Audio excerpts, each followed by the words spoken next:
Actually দল ছিল 14 জনের। এটাও আজকের দিনে এই প্রজন্মের জানা দরকার। এটা তো আপনি গুগল সার্চ করলেই কিন্তু পাবেন না, ক্রিকইনফো, ক্রিকবাজ এটা দিতে পারবে না। সেটা হচ্ছে কি, টিম হয়েছিল 14 জনের, সেই টিমে জায়গা হয়নি হাবিবুল বাশার সুমনের, যিনি ভার্চুয়ালি বাংলাদেশের first ever test half centurion. সবাই জানে Aminul Islam Bulbul first test centurion, but first ever half সেঞ্চুরিটা কিন্তু এসেছিল হাবিবুল বাশার সুমনের ব্যাট থেকে, একটা 70 অড রানের ইনিংস। তিনি বাদ পড়েছিলেন। আমিনুল হক মনি, লেফট আর্ম স্পিনার, তাকেও নেওয়া হয়নি। তো অনেক লেখালেখি হলো তখন, আমি জনকণ্ঠে বেশ প্রচণ্ড লেখালেখি। তখন তো ওই অর্থে টিভি অনলাইনের তো প্রস্তুতই নেই, টিভিও ছিল বোধহয় হাতে গোনা একটা কি দুটোর উপরে হওয়ার চান্স খুব কম। টিভিতেও কিছু রিপোর্ট হয়েছে, বাট পত্রিকায় প্রচুর লেখালেখি হয়েছে মূলত হাবিবুল বাশার সুমনকে নিয়ে। এই লেখালেখির পরেই আসলে ক্রিকেট বোর্ডের সম্বিত ফিরে আসে, তারা একজনকে না দুজনকে দলভুক্ত করেন, হাবিবুল বাশার সুমন, আমিনুল হক মনি, এনামুল হক মনি।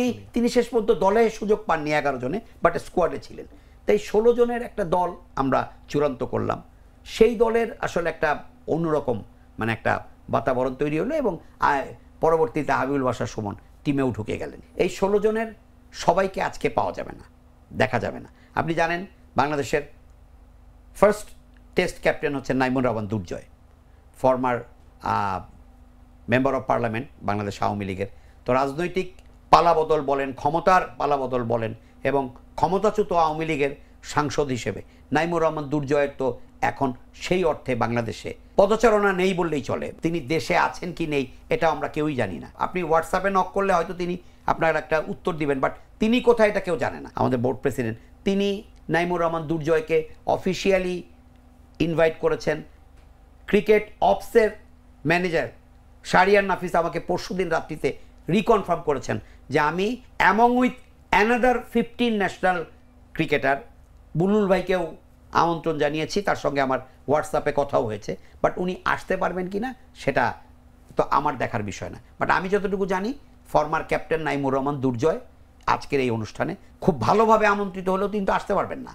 2000-এর কন্টেস্টে আমিনুল ইসলাম বুলবুল, নাইমুর রহমান দুর্জয়ের এক থাকলেও আজকে তো নাইমুর রহমান দুর্জয়ের অবস্থানটা কিন্তু সেই জায়গায় নেই। বাকি 15 জনকে, বাকি 15 জনের মধ্যেও কিন্তু আরো 4 জনকে আপনি পাবেন না। আল শারিয়ার রোকন নিউজিল্যান্ডে থাকেন আজকে 1 যুগেরও বেশি সময় আগে।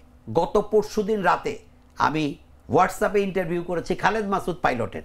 তিনি তখন হামবুর্গে তখন রাত 9টা, আমাদের মধ্যরাত 1টার পরে। পাইলট আসতে পারবেন না। পাইলট তার ছেলে কানাডায় গ্র্যাজুয়েশন করে ফুল টাইম জব পেয়েছে নাই, এতদিনও জব করতেন, part time job, full time job করেছেন। তো ছেলেকে চিয়ার আপ করতে পাইলট গিয়েছিলেন কানাডায় ঈদ করতে। ঈদ শেষে ইউরোপে ঘুরতে গেছেন। পাইলট আগেই শিডিউল করে ফেলেছিলেন, ব্যাক করতে পারবেন না। আকরাম খান তার ওয়াইফের চেক আপ অ্যান্ড নিজেরও কিছু স্বাস্থ্য পরীক্ষার জন্য ভিসা করে নেওয়া ছিল, এবং আগেই সব প্রোগ্রাম শিডিউল করা ছিল থাইল্যান্ডে। তিনিও 28 নালে 29 তারিখে আসবেন।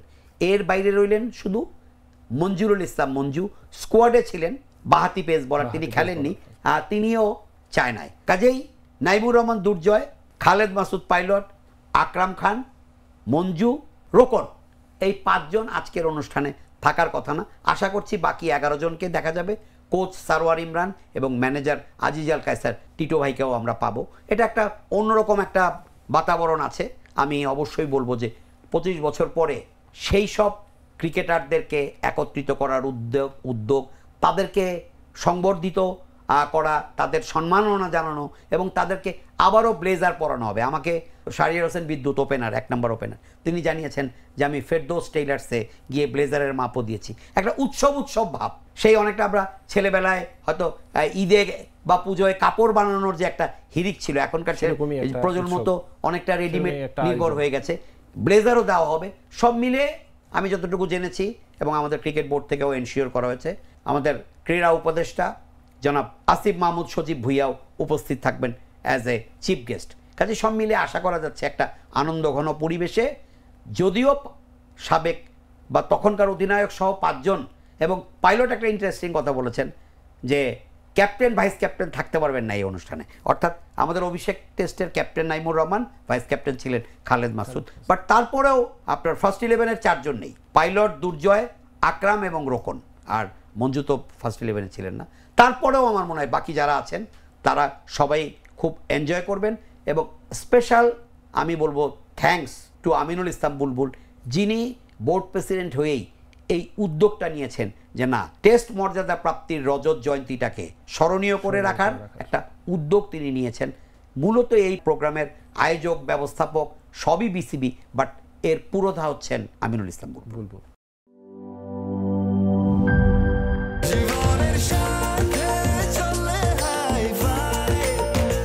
স্বাস্থ্যকর অল টাইম ফ্যামিলি কেক, সব সময় অল টাইম হেলদি লাইফ।